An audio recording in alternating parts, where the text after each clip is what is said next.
I had a request to show what I mean by getting an even dye on leather. I always say that you saturate the leather with a dye. If that's too dark, you dilute the dye. So I just want to show what I do and what I mean with that. First one here is saddle tan alcohol-based dye. And so you'll see that what I mean with saturating the leather with a dye is putting on very, very liberal. You have to remember that this time that the dye will go on very dark because the leather is wet, so it's darker. You can see if you just think that's fine, as that dries it's going to be uneven. Now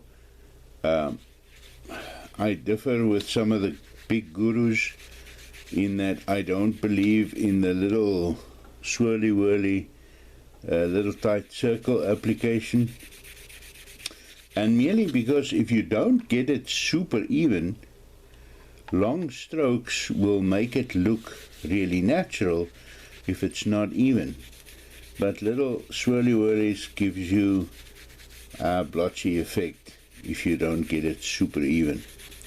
So, but here you can see I'm really making sure that that piece of leather is getting really saturated with the dye. You're imitating the fact that you're dipping that leather in the dye. That would have been the preferred method, but not very practical because you would need a lot of dye. So there we go. I will take a few photographs when that's dry, and I will publish that on my blog, leatherlearn.com. So that's a alcohol-based dye. Oh, and just an aside, the old labels said oil dye. It was not an oil-based dye. The word oil on the old labels referred to an oil pigment that was used. I got that from a Fibbings representative the other day. So it was never oil-based. There was just oil-based pigments in there. But it's a normal alcohol-based dye. Now they've changed the label to Pro Dye. I've also got here Timber Brown EcoFlow water-based dye that I want to show you as well, and which I like more, and I'll tell you why. The alcohol-based dyes gives a nice coverage and everything, but the dye is alive. The alcohol-based dye is alive inside the bottle, and as you can see from my hands, it will climb out of the bottle. I handled 2 closed bottles this morning to show you this demo. The lids were tight, but the dye still climbed out just because the bottles were not upright. So for that matter, I really don't like other live things in my workshop that I can't control.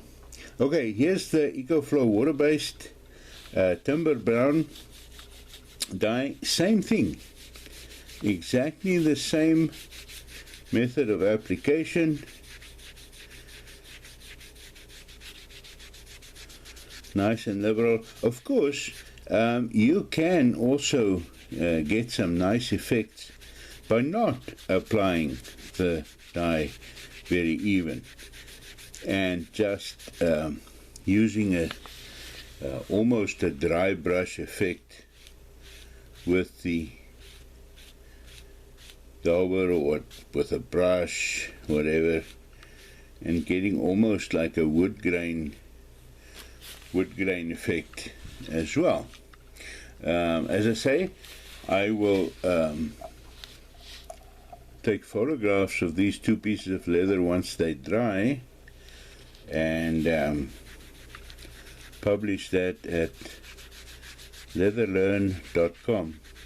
That's a blog I have with instructions, and I'm trying to consolidate all the blog entries there about dyeing and finishing and stains and all that. So that's a work in progress. But there we go. That's what I mean with saturate the leather with a dye.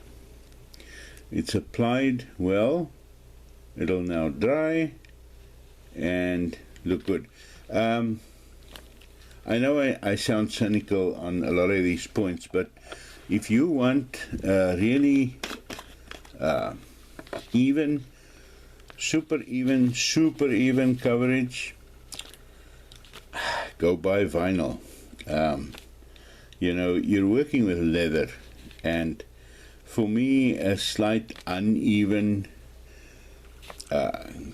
color job, as long as it's even and consistent, that's why I do the long strokes. For me, that looks natural. There's other techniques involved that I don't want to cover now, things like airbrushing and all of that. So we'll address that at another time. Thanks for watching, and I hope this helped.